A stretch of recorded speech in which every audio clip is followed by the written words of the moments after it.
Are we finally live?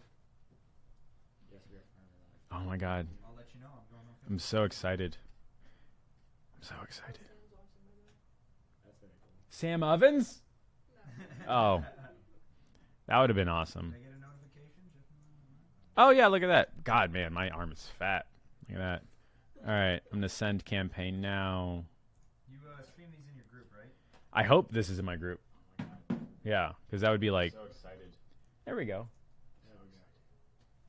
We're gonna turn this around so you and I get the chance to see each other. Are we gonna look at ourselves? Yeah. Oh, that power cable. How about this? Oh, there goes the light. Yep, you guys are live. Oh man, Nailed it. That's giving you some anxiety, huh? look at the side of my head. We can look at them in real life. Oh god, my posture. Okay. And your view count just doubled. That's because it went from 2 to 4. 3 to 6 actually. Wow. Now we're at 8. This is crazy. I love the uncomfortable informality that is failing forward. Right? Just failing in just. Are we finally ready to get started? Hey, what's going on? How we doing? This is not a NPR radio show. What's going on? All right, that's all sent. An NPR. We have our cups of. Wow, this is really hot water. Yeah, the cool part about hot water, you just wait and it turns into warm. Gotcha. Yeah. Gotcha. Okay. Just gonna go here like that. I'm gonna button my shirt up so I don't look like an asshole. What type of Bali This is called an dress? oorong. An Oorong. oolong. Oorong. Like udon soup? Like you're wrong, but oorong. Oorong. Ooh is you and you are wrong. Oorong dress. Yes. It's not a dress though. Gotcha. Okay. So last time we talked, Last time. you were here talking about how you were going up and down the streets of Bali, chasing and running away from cops, That was a thing. right? Yeah. Because you had. I'm sorry. Is that Whose your? phone? Was that your Is that phone? your ringtone? Is that you, Hannah? My phone doesn't have that notification. Wow. All right. Well. Okay. This is going great. So last time you I'm were very here, excited. we're talking about you had reached pinnacle entrepreneurship as defined by you, Sure. right? Yeah. You had clients, you had crypto, you had all that stuff, and then it all went to a big pile of shit real fucking fast, It did, right? yeah. You flew with your mom across the country, across the world. Yeah. Lost all of your clients overnight, and it had to restart from scratch. Complete Right? scratch. So what was it like realizing you had to start from scratch? Like not where you are today or 2 months ago, but like at that bottom where you realize everything sucked. Because that's why I want to start this story. So I think the hardest part of that is that realization that this was it, like the business was done. Like I came here, it's not a real thing anymore. It Yeah. wasn't when I lost all my money. It wasn't when I was late on my car bills. And it wasn't when my clients even texted me and were like, you failed us. We don't want to work with you anymore. I think the hardest realization was was when I realized to myself that I wasn't an entrepreneur. Right. I was never an entrepreneur at this point. And I realized that the life that I thought I was living was this false perception of myself. Yeah. You know, because I was traveling, I must have been rich because Right. I took my mom to Egypt. Like this close? Or like, okay. We've never had to be that close to the mic before. I don't think so. No. Okay, whatever. Yeah. Really? Yeah. Well, that's an issue. Let's check this out. Well, they said it's really low. Maybe this thing should be turned up. Aha. Oh, there's a button for that. How about that? Yeah, look at that. How about now? Is that both mics? Is All right. it both mics? Let's do some checks real They quick. said Becker's mic is really low. Let's do a little button check real quick. Open up OBS and you can turn that gain a little up. A little punch that gain. Jerry, give me 1 if you can hear Jeff, and Jerry, give me a 2 if you can hear Becker. And then we'll be good. Yeah, well, there's quite a bit of lag, so it's going to be a minute until he hears that. Yeah, definitely. Ah. He may not be coming through. That would be a real problem. All the way up. Gain is all the way up. I love us. We had one job. We had one job. And Here, let me. Every time. all right, Angel says way better, and No, Jeff is good. Sounds Brian good. gives it a thumbs up. That's my accountant. Your Brian gives you a thumbs up. Jerry says Smiggly Faces 1 is good. Okay. We're still waiting on a 2 from Becker. Yeah. We can actually turn on the volume. Oh, you're good now. I got this All right, we're good. Great. Okay. Okay, So you realized that you were living a false life or a fake life or something yeah, like that, because the thing is that with entrepreneurship these days, right? It's very flashy, it's very rock star, it's very cool, and it's become this thing where people make it seem very easy. And we can talk all the time about how easy it is to achieve success, but people go, "I've gone 0 to 10K in 2 months. I'm doing $30,000 in a month." It's insanity. And the difference is that when I did a month like that, because I had Bitcoin assets were fluctuating over, and I was in Bali and I was getting these massages all the time, I thought like, this is what it must feel like to make it. Yeah. I've done it now. I never have to work again. I've made it. I'm officially like, my course is going to drop soon. I'm going to have a Lambo. I'm going to have a hot Russian wife. It's going to be awesome. Yeah. And that didn't happen. And I realized out of everything was that out of everyone that everything that I let down, the most important person that I lied to was I lied to myself. Yeah. I lied to myself in that I thought that I was this awesome person, this icon of a man, and this really cool person, and I just wasn't. And Yeah. I also realized that I told a lot of lies to get there. You know, I borrowed cars that weren't mine. I flexed with money that wasn't mine. I made a decent amount of money, but I acted like it was more. It just wasn't real. And I realized that if I ever wanted to be the person that I originally sought out to be, I would need to completely reshape how I thought of myself, Yeah. and how I ran my or how I kind of interacted with other people. And that's why I made that video. Yeah, on YouTube, like with the YouTube, breakdown, right? The breakdown that says like, "Hey everyone, I've been lying. This is the reality of my life. I'm not a real entrepreneur. Like, this is all the lies I told. This is everything I've done wrong, and I'm really sorry about that. And I'm going to take some time off, and I'm going to kind of figure myself out. I'm going to try to be a better person. This is how I'm going to do it." Yeah. And that video was very scary to make for me, because I really thought everyone was going to come out and be like, "Aha, you suck. I knew it." Yep. But they didn't. And a lot of people, to my surprise, actually said, "I resonate with you. I feel you. Like, I've done these things myself. And with you pointing out that it's maybe not the best way to go about it, maybe I'm doing it wrong too." And that's where I really kind of figured out that maybe I'm not entirely on the wrong. You know, I am just 21 years old. Most of my friends are still in college. Like, most of my friends are still figuring out even how to get their first job. Like, I tried doing something amazing and I didn't, and that's okay. Yeah. But it was cool to see that a lot of other people kind of felt with that. But the hard part was then figuring out, like, what do I do next? Like, how do I actually become a better person? How do I build a real business? And I tried all these different ideas. I thought, I need to pitch more. I need to make more structures. I need to get a mentor. I need to do all these things that every Facebook status told me. And none of them gave me what I needed. Yeah. I made short-term money flipping objects like Gary Vee to pay my car bills.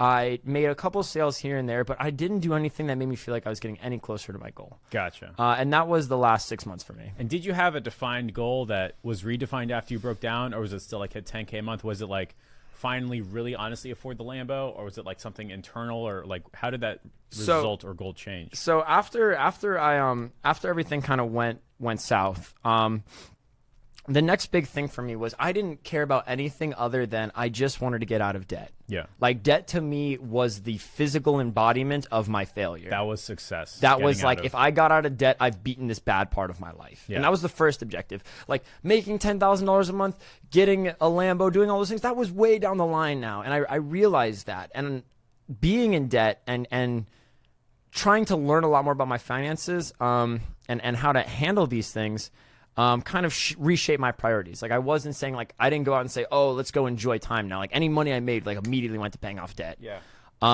So for me, the number one way to get out of that low zone was saying, like, I was here. My only goal is to pay off debt. And once I've paid off debt, then I can maybe try running a business again. Gotcha. Then maybe I can try playing a little riskier with this whole game. But until I do that, I just need to get out of the hole I buried myself into. Gotcha. And so then you started to try and pitch, right? Yeah. Like, I think you did like 30 pitches and bombed every single one. 17 pitch. 17 pitches, got 0 signs and 0 yeses, right? Yeah. And the worst part was with those pitches is not that I bombed them. I think I did very well on those pitches. And obviously I probably could have done better on each one, but they weren't bad pitches. If anything, they were some of my best pitches. Yeah.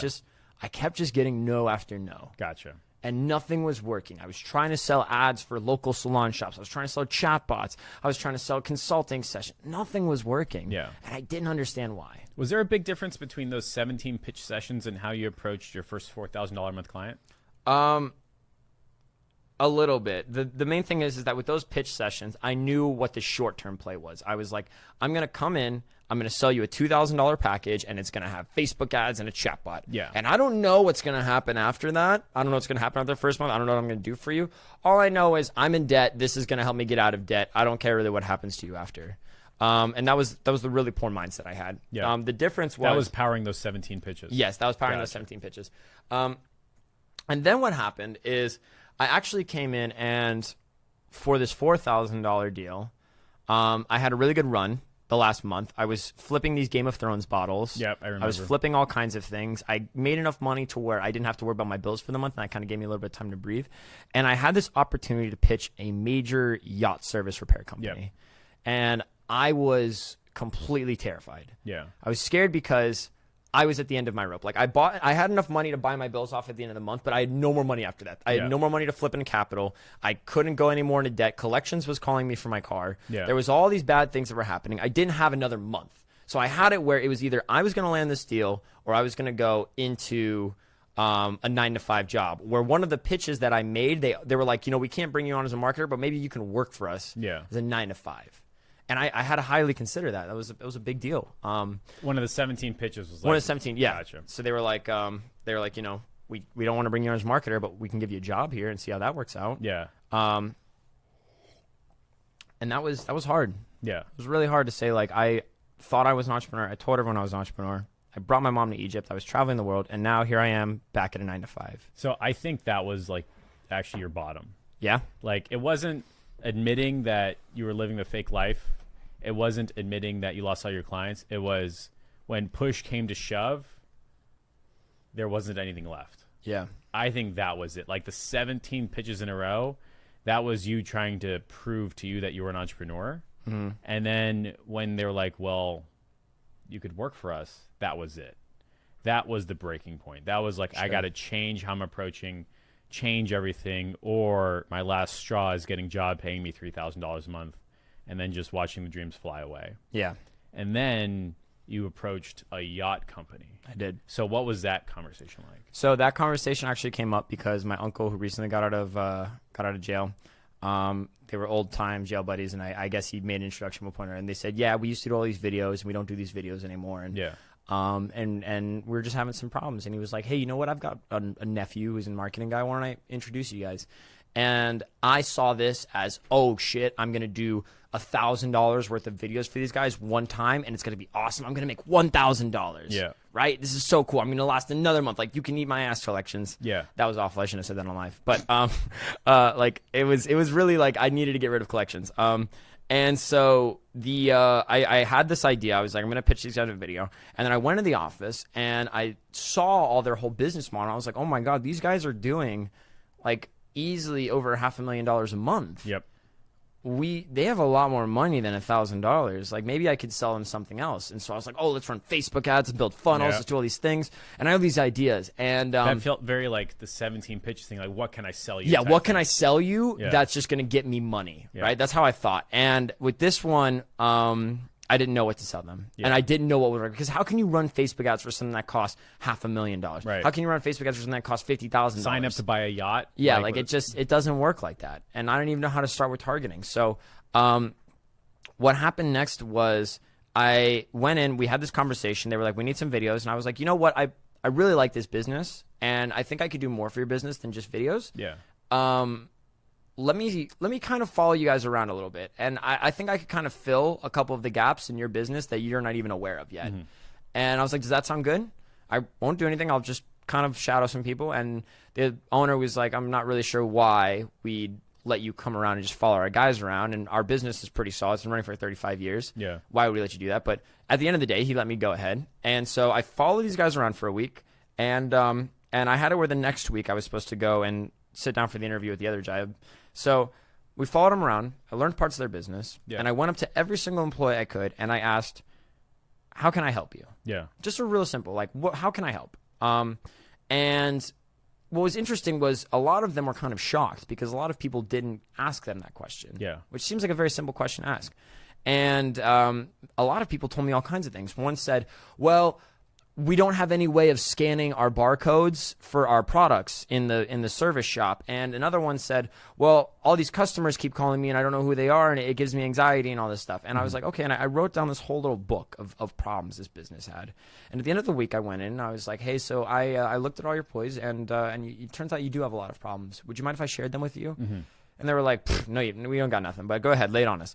And I handed them a paper, and at the end of the paper was each employee's name and the problems they had. Yeah. It was about 3 pages long, really. And I said, I've done some math, and just my estimates are that these problems are costing you well over hundreds of thousands of dollars a year. So that's, I think, the most pivotal thing someone can take away from this conversation and what your future self can take away from this conversation. Yeah. Because up to this point, you've been trying to sell a chat bot or Facebook. You're trying to sell a thing. Yeah. This is the first time you've ever said, I found problems in your business that are costing you real life money. Yeah. Right? Okay, go on. But I couldn't fix all of these things. I'm not a CRM specialist. I'm not all these things, but I still needed money.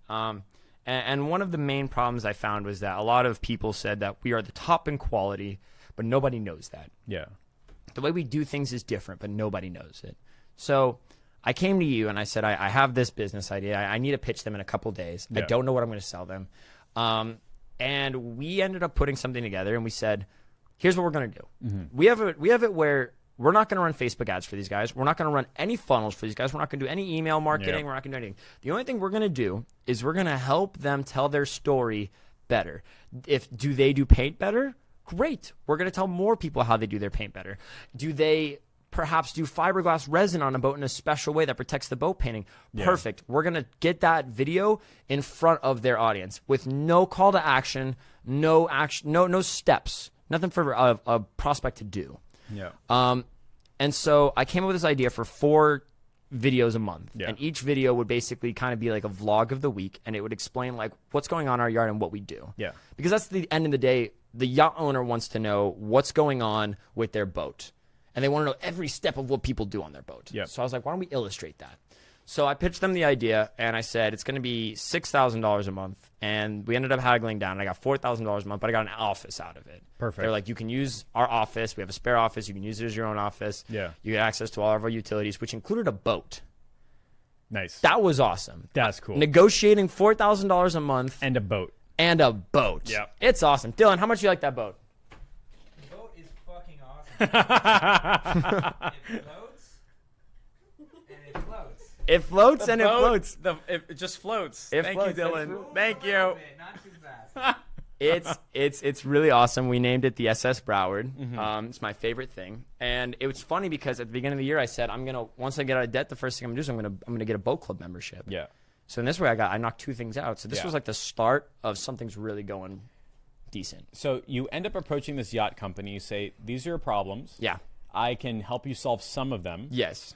This is what I can do to solve them. And it's a program. You're not like selling YouTube ads or you're not selling YouTube videos. You called it something else. What is it called? So we decided to call this like a tiny TV show. Yeah. Because it's basically a reality show. Yeah. And if you guys want to look it up here, I'm the marketing CMO here now. So you can go ahead and if anyone in here is trying to mook my client, be my guest. Yeah. Give it your best shot. If you look up our show, it's called Fridays at Foster's. Yeah. It's on the Facebook page Foster's Yacht Services. Yep.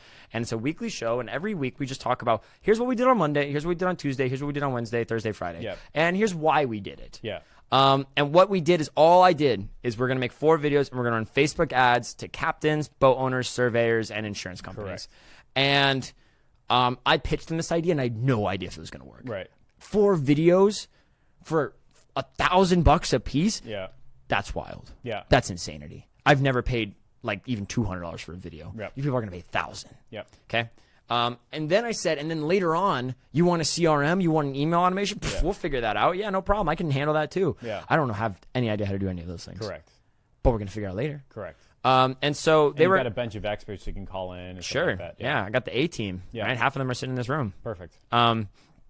And so what's interesting is we ran these and I had no idea if it was going to work. I was like, we're going to make these videos. I have $4,000. At the end of the day, I can blitz. Yep. We're going to step out of debt. We're winning here. We're winning with something. And what ended up happening is on the 4th week, we ran a video ad about teak and we talked about our wood decks and how we do our wood decks on the boat.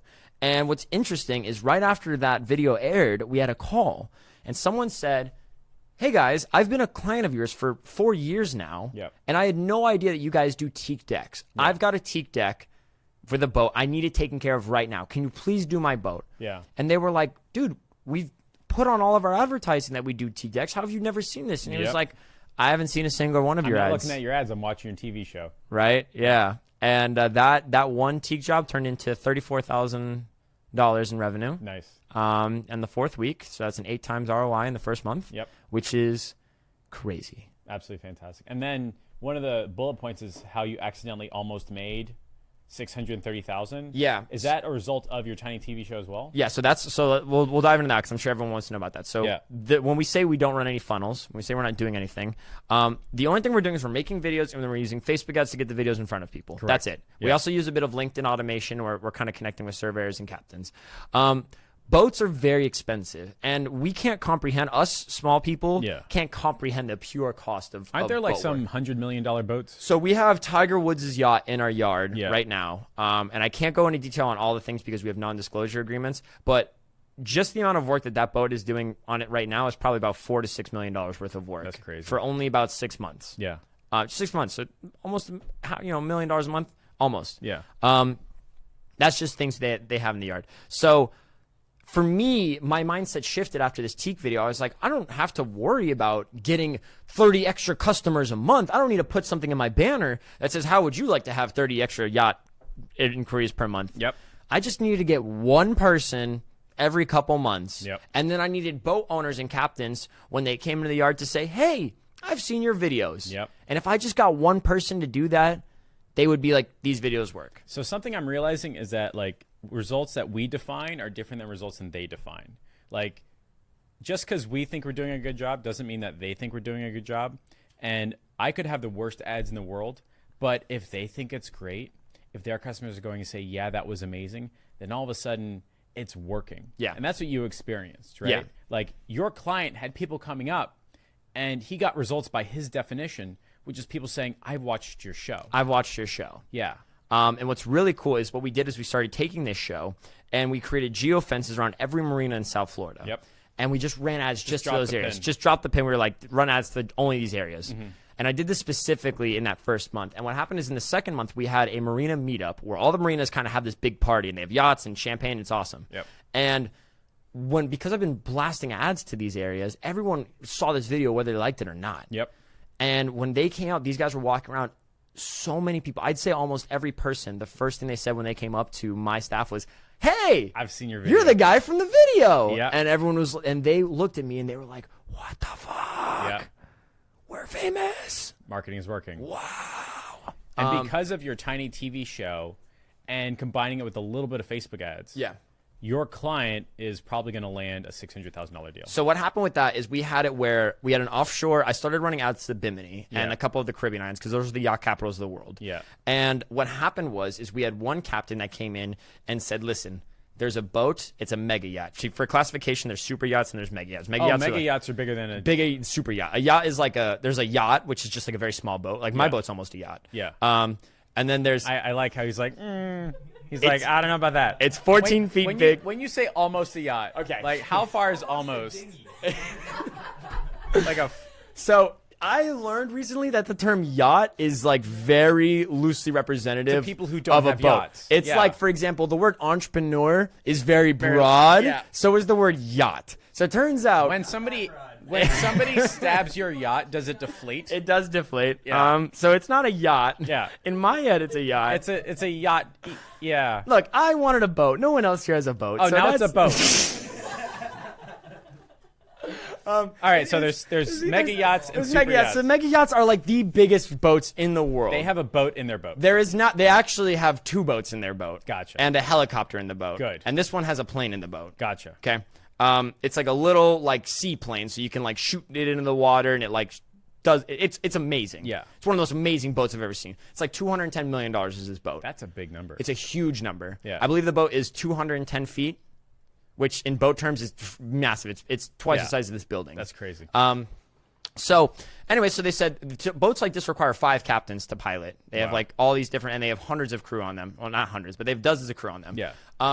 So what happened was is we had one captain that was like, I've watched these videos every single week and they are hilarious. The $210 million boat. The $200 million boat. He's He's telling like, your yes. client, I watch these videos. Yes. And so we had it where no one in the marine industry was doing this at the time. Yeah. And we use it where we're on LinkedIn, and on LinkedIn we go on Sales Navigator and we have LinkedIn Helper going through, and we say most of our job, about 60% of our jobs come from surveyors. Yeah. So we were like, let's just get these videos in front of surveyors. Yeah. So now we have it where LinkedIn's connecting with every surveyor in the country. Yeah. Because guess what? Surveyors are listed as surveyors on LinkedIn. It's really easy to find them. Yeah. And surveyors, if once they find someone that consistently, the biggest problem surveyors have is that they give a job to a yacht yard and the yacht yard fucks it up. Yeah. So if they have someone they can rely on, they love it. They'll send you a lot of business. Yeah. So I was like, I only want surveyors. I'm only going to market to surveyors. Yeah. So we made videos that specifically said, surveyors, check out how we do this and this and this. Yeah. So we made it for one of those surveyors. And coincidentally, we had a captain who was previously a surveyor. Yeah. Which is wild. That's like a very interesting combination. Yeah. And he's apparently on the board of captains for this boat. And what Yeah. happened was he called us in and he said, I've watched your videos every single week. I love the That's videos. so fucking cool. And he's like, I know you guys are retargeting me and you're putting them in front of us, but I love them. They're funny. I've watched. And they started calling out the employees' names. Yeah. He knew this video so well. He knew the hosts and everything. So this was awesome. And what he said was, he came in and he was like, we have a problem where our boat needs bottom paint and prop speed. Yeah. Bottom paint is basically the bottom of the boat needs to be painted, it has barnacles on it. It needs prop speed. Yeah. Boats of this size, from 180 to 210 feet, that's like an entire operation. Yeah. Just to pull the boat out of the water is probably at least $60,000. Yeah. Then once you have that, you have to have an entire 30-man team that's going to go in and paint it and everything. So it started with a bottom paint, and the bottom paint it's a submission. Like, this is still in the process. We haven't locked this in. I want to go on camera and say we haven't locked this in. Yeah. This is in the works because it's a big deal. They're doing the bottom paint on this. It started off as, it's going to be about $200,000 for the bottom paint. Yeah. And that makes sense. It's a fair rate for what they were going for. And we made a video specifically about how we do our bottom paint, so they really liked that. Yeah. And that, by the way, helped them be confident in what they were buying. They didn't have to like, hey, walk me through it. Like, we've already seen it. We know what to do. We know what Yes, to get. and we have it also where now each one of our services on the site, if you go on our site, each service tab has a video that explains how we do our stuff. Yeah. Right? So before boat owners say, do you use Interlux or do you use Broad Shadow, which are two different types of paint, they already know. Gotcha. And as I've been in the industry a little bit more and I've been on site, spending that week with them, I was able to understand all the lingo of the business. Yeah, when you're asking people what problems they have and all that. Yeah, which is why I'm also really big on niching down, because if you can use lingo like that, like how I said, we can use prop speed of Interlux, prop speed of Broad Shoulder, like we can do all kinds of stuff. So we had it where it started with a prop speed and a bottom paint application. Yeah. And the next stage was we were looking at the boat with the quote, and we were like, well, it seems like you have some cracks along the side. Yeah. You're going to need some fiberglass done as well. Yeah. And it just kind of started stacking up from there. Things needed to be edited, teak needed to be added, paint needed to be fixed. Yeah. A lot of work needs to be done. For these guys, it's like a drop in the bucket. For us, it's roughly about over $600,000 last That's time I checked. insane. That's absolutely crazy. Yeah. All because you went up to a business that I think I found some problems I think I can help you solve. Yeah. So if you went up to this business and you were like, I want to sell you Facebook ads and shop ads, they would have said no. No. And then they would have either said, get out, or we're going to negotiate you down, and you would have hated your client. Yeah. Or you go and say, like, help me find problems in your business, and I'll tell you how I can solve them with the program. Now your client fucking loves it. They've paid you 4 times more than you could possibly imagined. Mm-hmm. They gave you an office, and your program is getting their intended result. It is. And even on the months where, like right now, we are at some of the worst times we've had in 5 years. Yeah. There's almost no boats in the yard right now. So easily, most other companies could look here and be like, you're not doing your job. You suck at marketing. Yeah. But these guys are like, look, enough people have told us that the videos are working. Yeah. It's their fault they're not in the yard. Yeah. This was a conversation we even had yesterday. Yeah. So that was really interesting to me. And that kind of gave me, that also, by focusing on an organic video stream, Yeah. that creates clients coming back month over month. Yeah. Because what are you going to do? You're going to stop the TV show everyone loves? Right. What are you going to do? You're going to hire someone else? I've Right. scripted the whole thing. That's my style. Yeah. You can't beat that. So it's almost impossible now for them to say, hey, I want to stop. Yes. It's almost impossible for them to say, hey, I'm going to do it myself. Yes. It's almost impossible for them to say, we're going to get somebody else. Pretty much. Fan-fucking-tastic. Fucking cool, right? Yeah. So when this happened, I was like, I'm infatuated with video content now. Yeah. After I realized it like snapped. It was a light bulb, right? Yeah. I realized like when I made that video, The Lies I Told to Be an Entrepreneur, and if you haven't seen it, I will drop a link in here. I think it's a really great example of video storytelling, if I do say so myself. But telling story through video sells the most highest ticket things. Yep. Facebook ads easily can sell services that cost $500 to $1,000 to $2,000. But for things that cost, $500,000, $200,000, even $100,000, you got to tell a story. Yeah. People got to like your story. And when you're focusing on storytelling and you become good at storytelling, businesses aren't good at storytelling. So they're not going to go back to crappy storytelling. So is that how you landed your 6 plus 8 or 6 plus 12, $18,000 client? How did you get in touch with them? So the same thing happened. So what actually came in was I've never run a single cold email. Yeah. I've never ran a single phone call. I hate cold meetings. I hate doing all of that. Yeah. I only ever work off referral. So with this guy, what we did was we came in here. Actually, hold on, before we get started, it's a little hot in here. Do you mind turning that? If you turn the AC on, I don't think you'll hear it in the mics. Okay. But Oh, he's gonna do it. Please don't break anything. he's gonna do it. Okay. Well, Okay. if you remember right, when we had our first Authority Accelerator, Yeah. and all of our meetings together, Yeah. this is a big deal. We talked about the future and plans and everything. Yeah. And when I was at my most broke, when I came out on the internet, I was like, I have $0 in my bank account. I came out in Oh, he's bringing the. Oh. this kimono. Yeah. Okay. And if you remember in your Authority Accelerator, you were in Yes. this kimono. Yes. So I thought it would be great if we could continue the interview in these kimonos. Oh my god. Oh my god. I think it would be phenomenal. Hey, so while we're here, just make sure you guys are talking into the mic. Am I couple not? times you guys lean back while you're talking, and then it fades out. Is and this- people complain about it? I don't think you can wear kimono incorrectly. I think. I mean, if it's I think on you you, look great, you're wearing right? it, right? Okay. And it matches with you. Okay. Isn't that better? No. This is horrifically uncomfortable. That's why I wanted to be. I think Okay. this is great. Did you leave this in your car? Yes. Did you ever wash this? No, I washed it. Of course, I didn't leave it in my car How last long year. has it been in your car? Since this morning. No, that's a lie. That's not a lie. This very much is like my middle school PE smell. That's not your PE smell. I've washed that kimono. When? You want to disrespect my kimono? Take it off. No, I'm wearing it. You- Look, you you, don't- can see me wear it. You don't deserve the kimono. Okay. Okay. Continue on. Okay, go on. Brandon's look like. Okay. right. So, well, you're not wearing it properly. You have to cross it over in the Oh, middle. I have to It's- cross it It's over? very insulting to the kimono if you don't do it properly. Just There like you go. this? Much better. Okay. All right, Everyone. go on. All right. Look at that. Takes me back. Charles, Portugal. Love you, I'm buddy. not even Okay. looking at the comments because. So let's get into how we did this. So we had a referral, right? Yeah. The Tiny TV show is working out. Yeah. So this guy has one of his friends from the Bahamas comes in and he's like, hey, I've seen your videos. That's very fun. And he's like, yeah, we got a new marketing guy. And he's like, oh, how's that working out? And he's like, well, it's working out really well. Yeah. And he's like, well, I need some advice in my business. Is he nearby? And he's like, his office is right next door. Why don't you stop Points. in? Yep. So I brought this guy in. He's a realtor, and he does really large real estate projects, buying like shopping districts, flipping malls, Gotcha. flipping hotels, the real top stuff. Yeah. And he's a much older guy, about 62 years old. Yeah. And he sits there and he's like, I do all of these things. I've owned pretty much a quarter of the housing on this island in the Bahamas. I'm Yeah. a big deal. And nobody knows that. Yeah. How do I fix that?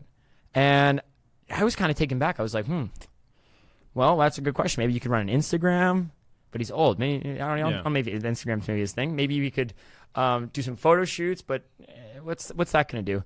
And then I sat there and I was like, oh, wait, hold on. Yeah. Wait, I got it. I know it. I know what I'm going to do, right? Is he talking to loud mic enough now? I hope so. Yeah. Okay, go on. I did a tiny TV show, and it made Dennis Foster of Foster's Yacht Service famous in the marine industry. Correct.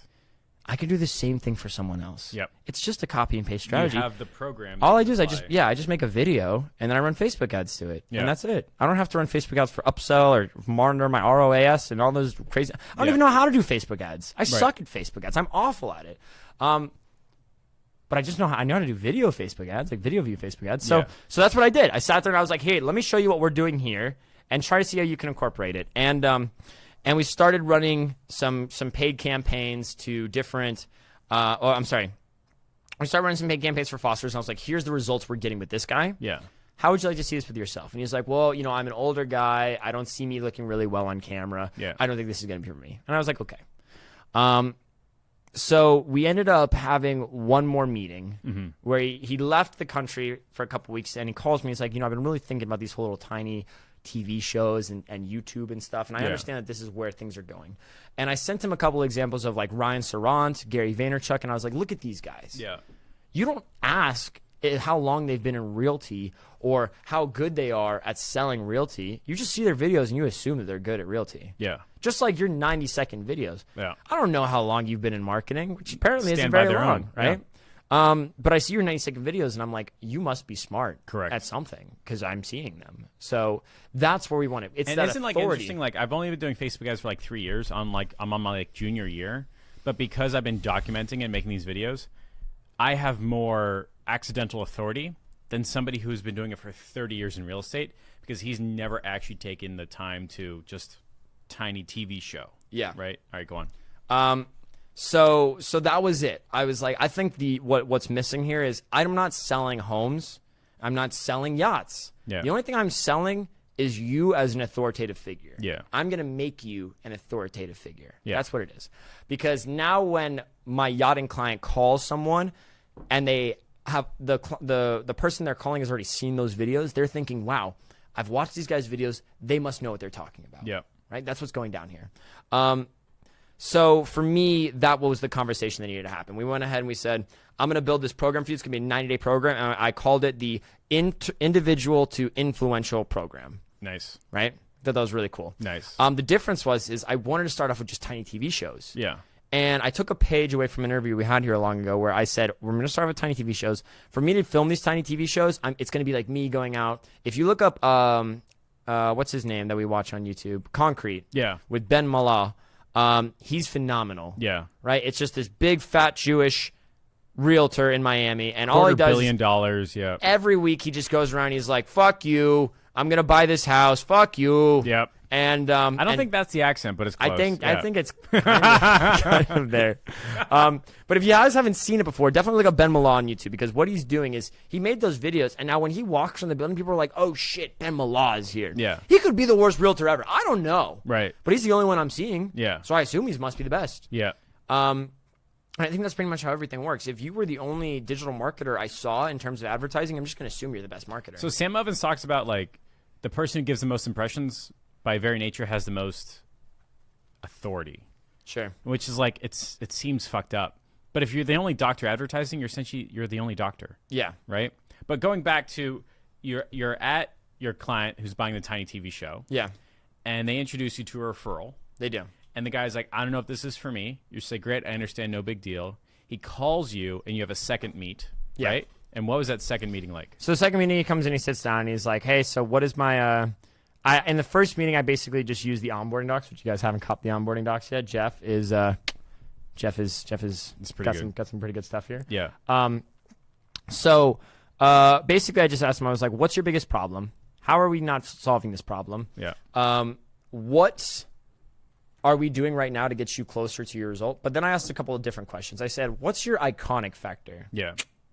I see what you did there. Yes, I get it. Yeah. And the iconic factor is what do you do that makes you stand out? And I want to ask everyone this. Maybe someone can comment down below what is your iconic factor, because for most marketers, you're all the fucking same. Yeah. You all suck. Yep. In a lot of ways. In that everyone's got a freebie. I've got the 5. I was working a 9 to 5. Now I was homeless, and now I'm living in an incredible Lamborghinis lifestyle. and I'm a billionaire. I've got Lamborghinis. And it's, what are you different? Yeah. And the thing is none of us really are different, right? Jeff, a lot of the stuff you have taught, I'm sure was taught to you, and you're just reproducing it to someone else. And that's okay. There's nothing wrong with that, right? I like reproducing the stuff I learn. I learn stuff from you. I teach it to other people. Yeah. But I think that's what all entrepreneurs do. So why do people pay you money? Right. Why do they give you money over the person that taught you it? Yeah. The reason is because you have something that makes you different. And what it is you're very funny, very humble, and you've got this kind of like bubbly butt personality, and that's your iconic factor. Your iconic factor is this ass. Yeah. Right? That's you. Yeah. So what makes you different? What is your iconic factor? I think for me, my iconic factor is my story. Mm-hmm. And I hate to use my story because I think every entrepreneur is like, well, I was a broken child and I raised myself. But I think it is, I'm 21. I have no idea what I'm doing. Mm-hmm. I don't want to make this interview seem like I'm successful because I don't think I'm successful. Yeah.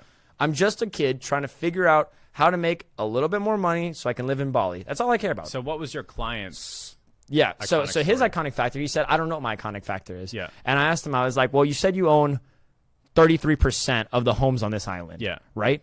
And so I was like, would you say you're very involved with the community then? He's like, yeah, everywhere I go, people know me. I'm Yeah. like basically a governor on this island. And I was like, well, that's it. People want to see a little insight on what the life of a governor is like. Yeah. If Rick Scott had a vlog, I guarantee I'd probably watch it a couple times. Yeah. If Trump had a vlog, everyone would watch it. Yeah. Right? I want to see what your life is like. If you were like a small-time realtor that wasn't doing much and your day was very boring, I wouldn't want to care. Yeah. But that's his iconic factor. So when I asked him that, I was like, okay, so now we know what your iconic factor is. How do people find out about it? Yeah. And he was like, well, I'm in the newspaper, I'm in the press, I see all these things. And I was like, but I want to get more in depth. I want to see when you wake up, what type of toast do you eat? Yeah. Right? What car do you take to work? You know, what's the problems you deal with on a daily basis? How do you solve them? That's the things I want to know. And so what I did was, as we started progressing the onboarding documents, the purpose of this presentation, I had 14 slides in this presentation. Yeah. The purpose of the presentation was to say, not how I can help you, but this is what's going wrong. I need you to understand that this is a problem that's affecting your business in a negative light. With the yacht company, it was, here's the problems. This is how much it's costing you per year. Is that cool? Yeah. And that was the big deal. So that was the main point of the onboarding documents. And I think what was also a real key thing was how I named the presentation. Yeah. Was we said this is the 90-day individual to influencer program, but the next very much slide says, this is a presentation, and I flipped the slide over, and it says, marketing pitches suck, and so does this one. Yep. That was the name of it, the presentation. Because let's be honest, marketing pitches suck. Yeah. And it's kind of opened it up real humbly. So I always encourage everyone to, if you are opening a presentation, don't say $3,000 to $30,000 or 30 extra clients a month, or open even with your packaging. I didn't say, here's the tiny TV show package. Yeah. I just said, marketing pitches suck. This one's going to suck too. Yeah. And that made it fun. This made it exciting. Yeah. So then I took a page out of Alex Shlinsky's book where I said, at the end of this, I'm going to sell you something. Is that cool? Yeah. And then all I'm going to ask in return is that you either say yes or no. No maybes, no anything about, just yes or no. Yeah. Is that what I say? And they were like, that's okay. I like that. Cool. We broke it down the front. We went through the onboarding docs. By the time we were done with the onboarding docs, he was like, you know what? I do have a gap in my business. I don't know how to solve it. Yeah. How do I fix this? And then I said, okay, great. Well, Mr. Johnson, I know you have a problem in your business, and it seems that even though I can't tell you how much it's costing you per year, it seems that there's a lot of areas for improvement, and I can help you with that. Yeah. And I've already thought of a package that can solve your problem, and we've seen the results with this other yacht company. Yeah. Would you mind if I showed it to you? Sure. Yep. Okay, cool. So it's called the Tiny TV Show. Yep. And basically, this is what it does: is we run these 4 videos a month. We run Facebook ads and LinkedIn automation to these videos, and that's it. Yeah. And I was like, you're probably wondering how this works. Well, we have a timeline. Yeah. Right? This is what's going to happen on the first week, second week, third week.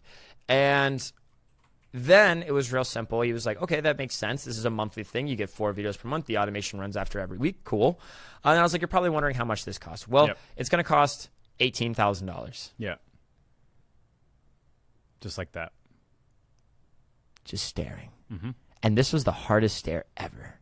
Because I just casually threw it out there. I almost shit myself when I said that. Like $18,000. You can buy anything in the world for $18,000. Yep. You can buy $1 billion yacht for 18. You could buy $1 billion yacht for $18,000. That's Yep. how I mind. Like I was terrified of saying that number. So I came in and I was like, it's gonna be $18,000, and you just have to be quiet. And the thing is that quiet and staring is very intimidating. Yep. But if you smile and you say, oh, it's $18,000, like it's casual, like whatever, bro. You want to pick up the tab at the bar? No issues. It's a lot more comfortable. Yeah. It's a lot easier for that transaction to happen. So smiling, making it just, it's whatever. If I think the number's whatever, you're going to think it's whatever. Yep. That's the transition that needs to happen here. If I was like, well, if you went to Miami, I've done the top-down services like you did. If you went to Miami, it's going to be $20,000. If you did this, it's $10,000. But today, it's only going to be $3,000. When you say it's only, people hate that word. Yeah. They're conditioned to know it's only, right? It's only going to do this. So I think the key is really just casually throwing it out and just being like, yeah, it's whatever. 18,000 not work for you? Cool. All right. No big deal. Yeah. These are the numbers I do. So you said it's 18 grand. Yes. What happened? He kind of took a step back. I won't lie. Yeah. My staring and smiling kind of broke him. Didn't break him. He kind of sat there and he was like, The next question that he asked, he was like, okay, I can see this, but how can you justify? I said it's $18,000, or if he was like, well, I can't do $18,000 up front. I was like, that's okay. And I was like, we can break it down. I need to lock you into a payment plan. It's going to be $6,000 a month for 3 months. Yeah. That made it a lot easier. Because first he was like, whoa, I have to spend $18,000. And now he's like, oh, I only got to spend $6,000. Yep. Cool. Yep. Everyone should sell their packages like that. I know I took that from someone here in the interview. I wish I could give them credit because that changed my life. Yep. Everyone should send my packages like that. It should be 3 month, 6 month, and I never think a year because you can never think a year ahead of time. But 3 and 6 month packages. 90-day program for X dollars. Yes, you can pay by month by month by month. Yes, but I have to lock you into a contract that says we will pay this month. Yep. I have your credit card on file. It will be charged on this date every month. Yeah. So then he was like, okay, that's a little bit better, but I'm still not ready to go. So what was the factor that pushed him over the edge? Yeah. Was he said, how can you justify $6,000 a month for 4 videos when I have a full marketing team that already does this work? There we go. That was a hard one. And on the spot, I just kind of was like, all right, that's a great question. Let me ask you something. How many marketing staff do you have? 3. Okay. What do? They do my YouTube, they do my Facebook, they do my Instagram. Great. So how much are you paying them a month? $3,000 a piece. Okay, great. So you're paying $9,000 a month. They're going to do your Facebook, their YouTube, their Instagram, they're doing all this stuff. Cool. How much money has that made you? Bingo. Just like that. Yep. Yeah.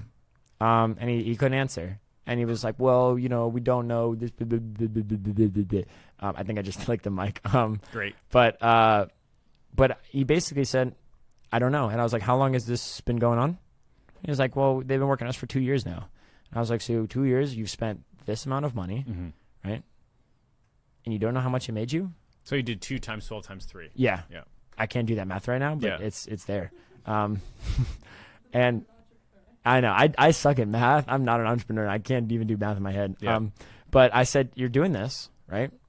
And you don't know how much it's made you. Do you know how much engagement it's got you? Has it expanded your network? Not everything in marketing is about making money. Right. Maybe it's about expanding your network or you've gotten new connections. So how much has it brought you in those senses? Has your audience expanded? Do you know more people? Were you able to go to more events? Do you know these things? He said, no. I said, cool.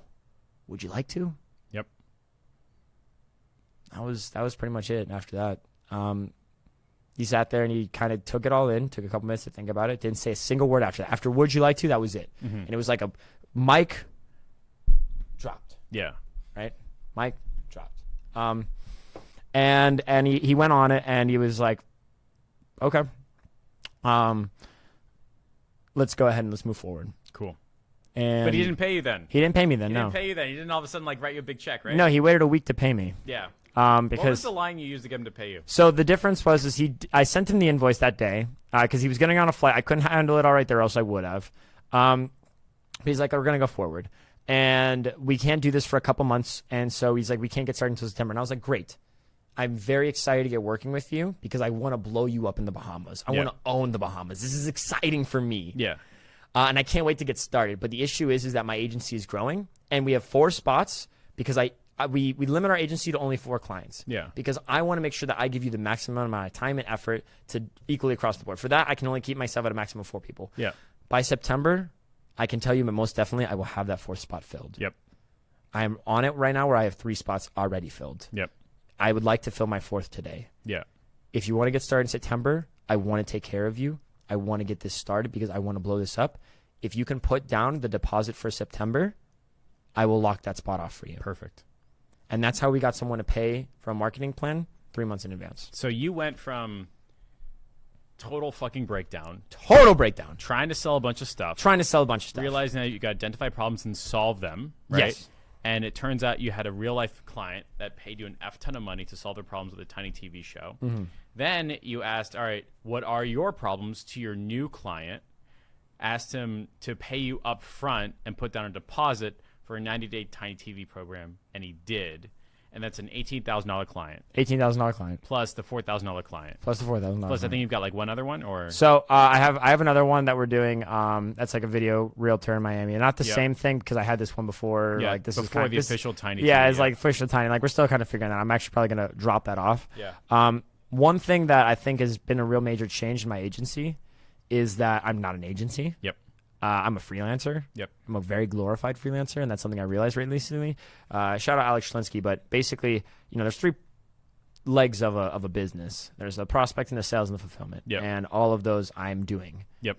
And if you're doing all of those here in the group chat, you're also a freelancer. Yep. You're not a business owner. So for me, having a package system, instead of saying, oh, I can do a dentist office, I can do a realtor's office, and I just change the Facebook ads for each one, that's not a package. Yeah. That's not a service that I can say this is exactly what you're going to get and then just redistribute it. Yeah. I have to make that custom for each time.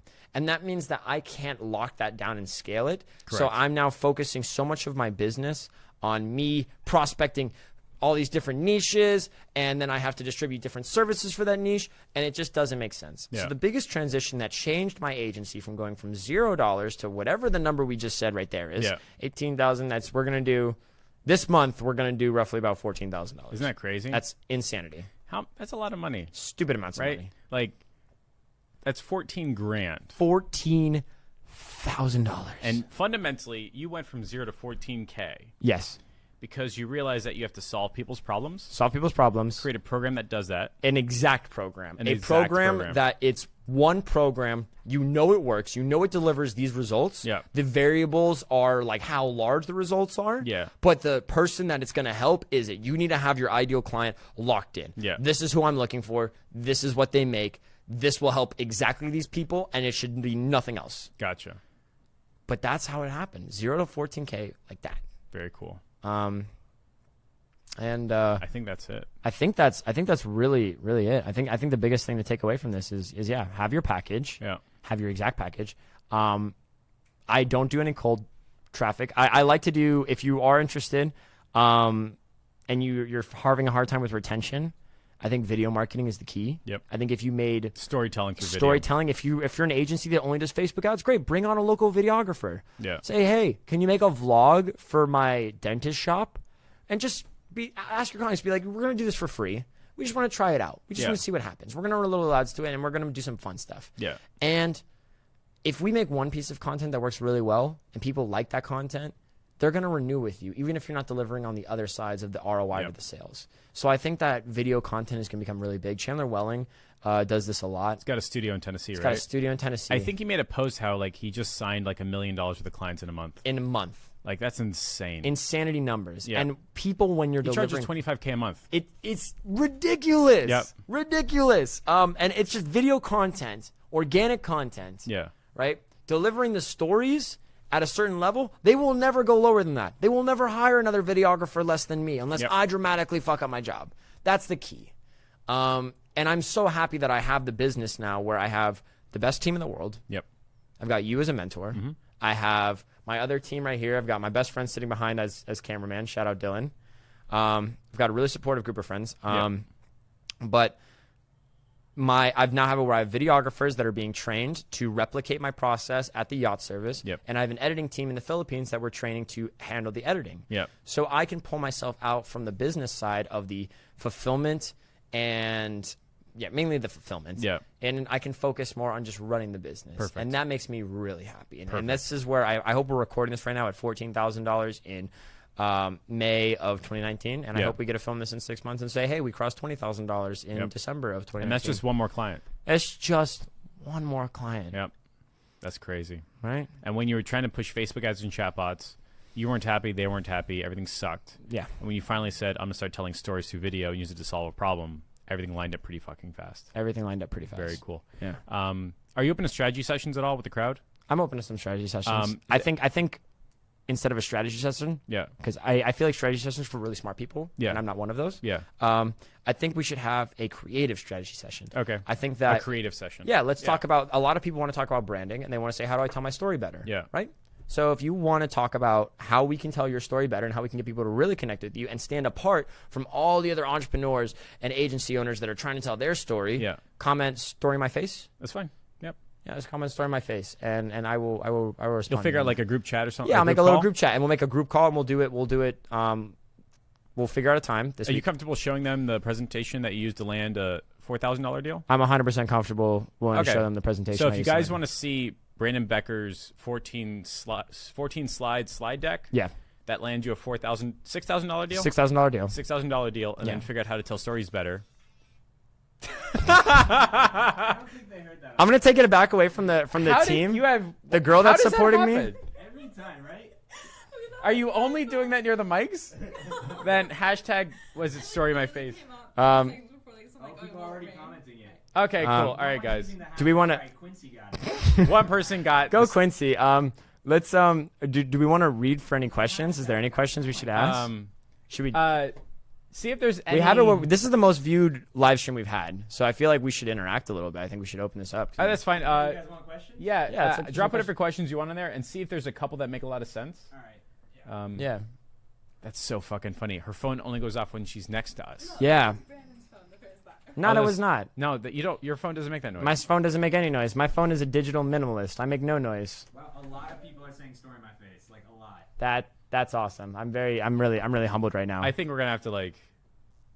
That's a lot. So there is one question. You want to hear it? There's only one question and somebody Well, had. he asked it before we. Even Oh, asked okay. it. Oh, good. Let's do that then. So, Quincy says, since you're already doing the video production work, have you considered cutting them a 30-second ad for cable TV? It's cheap. You could target specific cities, and the cable company will give you a. So I'll 50% rephrase commission. because I don't think the mic is picking him up. Yeah. Right. Go ahead. So Quincy says, since you're already doing production work, you're already doing video work, have you ever thought of doing like a 30-second get them on cable TV type thing yeah. or anything like that? So the answer is yes, I have. We actually had a meeting about this earlier this week with a yacht company. The difference is that if we ran into a city, right? Like we live in Fort Lauderdale. So if we ran into all of Fort Lauderdale, maybe 2% of the people in Fort Lauderdale are even connected or own a boat. Yeah. And from that 2%, maybe another 20% can actually afford our services. Yeah. I think that the strategy of if 60% of our jobs come from surveyors, Yeah. and we already know that the people that are going to want service repairs on their boat is going to be captains, yacht owners, boating enthusiasts, and surveyors. Yeah. I'd rather just go on LinkedIn and just type those things in on Sales Navigator and just Yeah. put the video in front of them anyways. This is one of the reasons why I'm categorically against like the broadcast message, which is like everybody gets it. Yeah. When it comes to my clients' customers. Sure. Because what you got from your customer, or sorry, what you got from a client, is customers on a spectrum of their purchasing. The captains, the surveyors, people who could buy their boating services. It wasn't random Joe Schmo at Publix. Yeah. Right? I think when the random Joe Schmo at Publix says, "Oh, I saw your video and it's really good," that actually takes away from my client and gives them ammunition to say, "Yeah, you're doing your job, but it's not the right people." I agree. And so when I remove that, and let's just say out of 100 people, I get rid of 98 of them, and only 2 of my target clients, customers say, "Good job," all of a sudden it's working really, really well. And Yeah. so that's why I'm categorically against like that blanket type of idea. Yeah, we had it where I did a blanket ad for one of our Fridays at Foster's videos, and someone commented, and this was very cool to me. I was very excited about this because someone said, "I don't even know anything about boats or own a boat, Yeah. but I watch these videos because Yeah. I like them." And the client was like, "That's awesome. I mean, this is cool that they like it, but I need money. Yeah. Like, I need money. So like, we need to kind of chill with this." So we need to have less of those people. Yeah. Right. And so I don't like doing the carpet bombing. Carpet bombing. You know what I mean? Yeah. Because I don't want the 98 to either drown out the 2 Yeah. or give the wrong impression. We So use that's just my- Facebook ads and we use all these major data centers because they work. Yeah. Like they know the details that the broadcast centers don't. Yeah. We just got to keep using them. That type of idea. Um, What's next? All right, so this one's gonna go next because it's really quick. What kind of mic are you using? What kind of mic are we using? Oh, Jesus. I don't even know. This is a Shure SM7B. The expensive as shit Shure ones. SM7B. These They are like $500 each. Oh god, I hated the idea so much of spending $1,000 on mics that I bought shitty $35 ones and then you fucking threw them out. Yeah, you're like, we're not doing this, Jeff. Get them out. Yeah. Well, And then this one's from Michael. He's got 2 questions. It's how much of your video strategy depends on the personality of the business owner? And the second one is, are you making videos into ads or running ads to your videos? So, how much of your video strategy depends upon the personality of the owner? that's 100%. Yeah. We do it where I try to make every ad funny. I highly suggest if you want to learn more, Mike, I hope it was Mike, check out Fridays at Foster's on Facebook, and you'll Yeah. see the personality we put into it. There was one you're doing the Titanic. Yeah, we're doing the Titanic. We have one where this guy's like, we didn't do any work today, and I was bored, so we have the guy go out on the boat and reenact the Titanic scene on a broken boat, and it was hilarious, and everyone loved it. Yeah. People don't want to watch ads. We need personality. We need humor. Yeah. That's why we put the personality into it. You don't watch what's that, Pawn Stars, because you want to see Pawn people Stars. flip shit. Yeah. You want to see, hey, how are they going to fight with people about what this shit is worth? It's Yeah. exciting. So we need personality. So in our business, obviously not every business owner you're going to have is personality based, Yeah. and that's okay.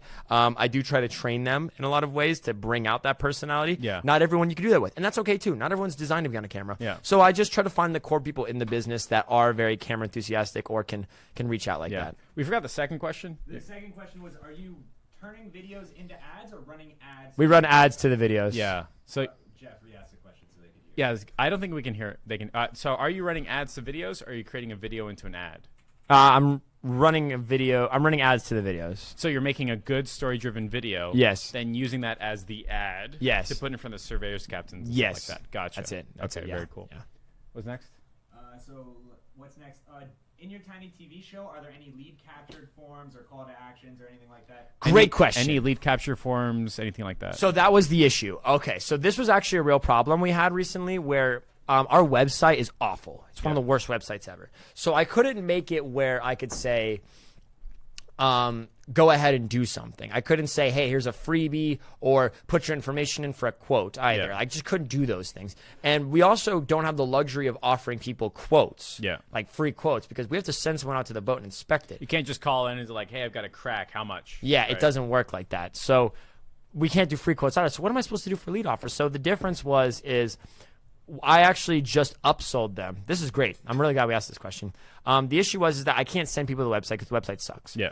So my new call to action had to be go to our website to learn more about this service or to inquire about how you can solve this yourself. Like basically we would say if you had a fiberglass problem where you have a crack in your boat, it's fixed with fiberglass. Yeah. Okay. And you say if you want to learn more about how to fix fiberglass in your boats, not have us do, but just to know, we have a blog on our site. Go check it out. And then what we'll do is we'll retarget them with ads from the pixel on that point. But this is new. You didn't do this. This in the is new. beginning. So this is the new. So the issue was that I had it where the website sucked. Yeah. And so I had to get the website updated. So the cool thing is now we can upsell them with new stuff. So to clarify, you got your intended result without using a sign-up form. Without using a sign-up form, we had it where we'd say just message us. I'm not very proud of that. I will admit I did not like the fact that I had to tell someone like DM us to come and check out our stuff, but people did anyways. Yeah. Most of the time they would just comment, or they would. Most of the time they would actually call. They'd be like, "I've seen the videos," and they would just call. Gotcha. I wish I could find some way to track that. I don't know how to track that just Gotcha. yet. But what happened is because I said the website sucks and I don't have anywhere to drive the traffic now, I just sold them on a website yesterday for $8,000. Well done. That's Right? crazy. What's next? All right. Let's see. Do you offer any type of guarantee, like Jeff offers 30 customer opportunities a month? What type of guarantee do you have, if any? I guarantee 4 videos, and that's it. Yep. You're going to get 4 videos.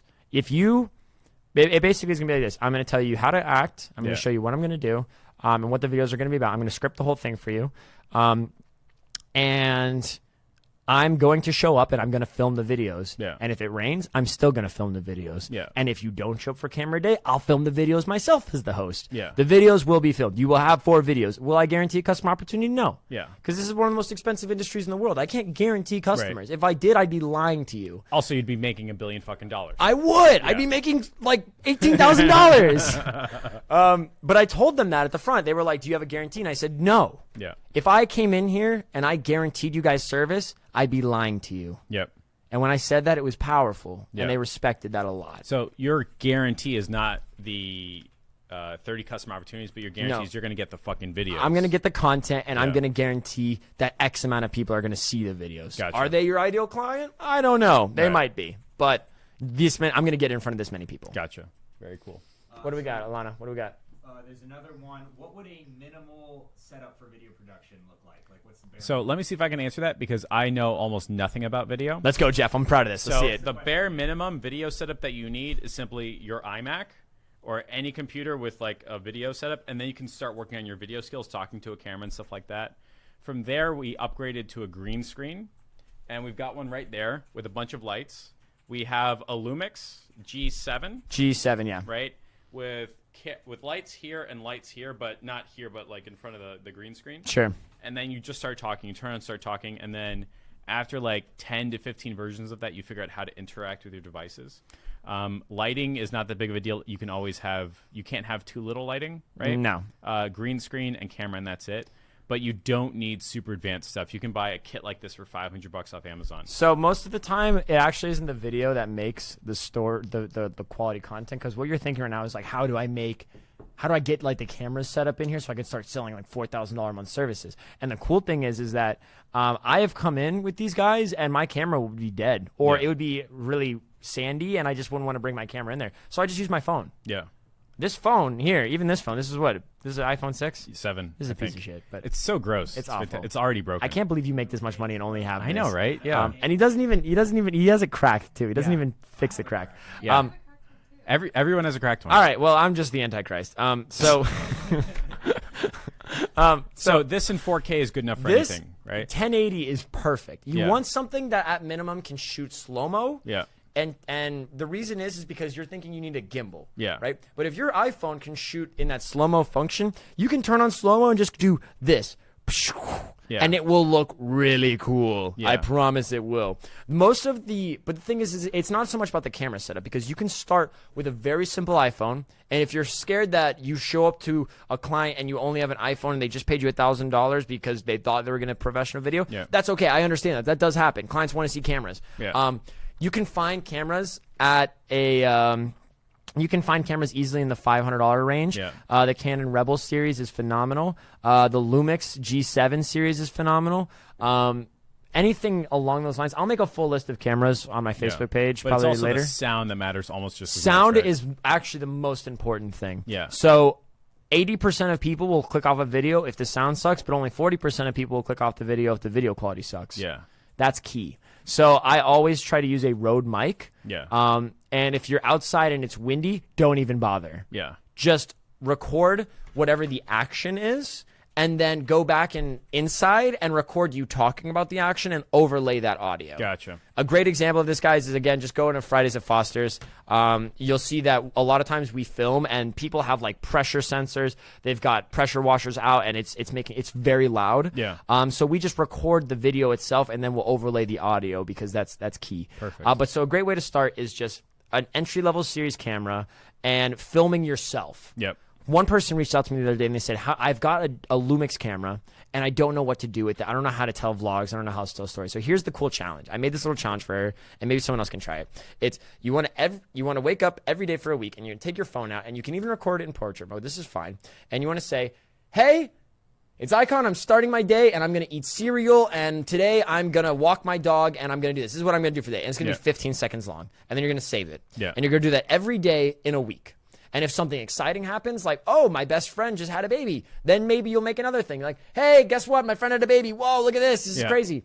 At the end of the week, you're going to have roughly about 3 minutes worth of content. Yeah. And then you go into Apple and you go into the little clips section, you press auto make movie, and it will make a vlog for you. Interesting. And when you do that, you realize you're going to look at it. It's going to have the audio. It's going to have the sound. It's going to have the B-roll. And you're going to be like, whoa. I'm a filmmaker. Yeah. I could make Avatar. Yeah. That's how you're going to feel. And once you're able to just start saying, I'm going to tell my story in 15 seconds every day for a week. Yeah. Once you do that, you can tell your story for your clients. Very you can cool. tell stories for anyone. So start with just your iPhone. Start with trying to get more comfortable with the camera. Yeah. And framing shots differently and telling your life story before you sell it to someone else. Yeah. I was lucky enough to where I was raised around cameras. Like, I love cameras. Ever since I was a kid, I've used cameras. But this is how I would go about doing it for someone that has no idea. Last question? The last question would be, how long are the videos? 3 minutes. That's it, right? 3 minutes. Yeah. Yeah. You don't want to make. Mine were 90 seconds just starring me. Yours are 3 minutes starring a whole staff. Right? Yeah. How long does it take you to get those 3 minutes worth of video? 8 hours. Interesting, right? Yeah. Yeah. Well, it actually takes 8 hours to edit. The content itself can take the entire week. Gotcha. Could take so I'd say probably an hour. So I'd probably say overall 15 hours investment into one video. That's crazy. Yeah. Very cool. Great fucking job. Thank you. I'm super happy for you.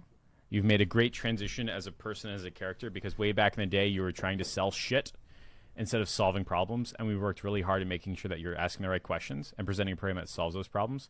And all your clients' customers are happier because they are getting their problems solved through a program, not being sold a thing. Right? The end result is probably the same number of dollars, but the difference is a happier customer and a happier agency owner, which is super awesome. Yeah, and couldn't have done that without the whole team here. I Jeff, appreciate it. Dylan, Alana, Ask fam. Hannah, Right? Hannah's not even here. Yeah, she left. All right, well, I'm gonna take that back, Hannah, when you Yeah. watch this. And the whole team. Ask Last them. comments, questions, concerns. Other than that, I think that what I want to take away from this is I don't feel successful. I don't want to sit here and feel successful. I don't want to act like I'm successful. What I do want to do is I wish that when I was in my low point that maybe someone would have helped me a little bit more. And luckily you did. So I want to help someone else. Perfect. So for the people on the Story of My Face, I will go out and I will reach out to you and we will set up a group call. Yeah. And we're going to walk through. We're going to help you guys kind of tell your stories a little bit better.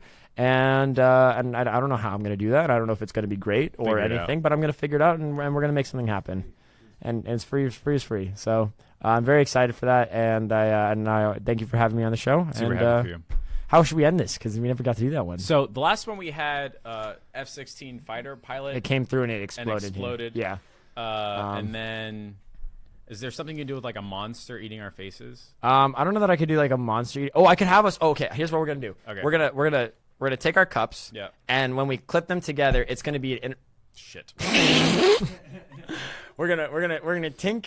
And what's gonna happen is the intervention from Modern Warfare 2 is gonna quick scope and a phase montage is gonna initiate. Ready? I don't know what those words mean. All right. So ass Cheers. out, ladies. All right. Cheers. That's so funny. All right. He broke the cup. End the stream. Thanks, everybody. See you later. Bye. I don't think he knows how to end it. He does. I'm gonna do it. Hit end live video, right? Nope. No. Oh, okay. Okay, I'm backing away now. Yeah. I got Can't believe you had me wear a kimono. Do you know how hot this is? It's well, you could have just turned the AC that. This looks like an oversized Hawaiian t-shirt. But Ugh. Is it off yet?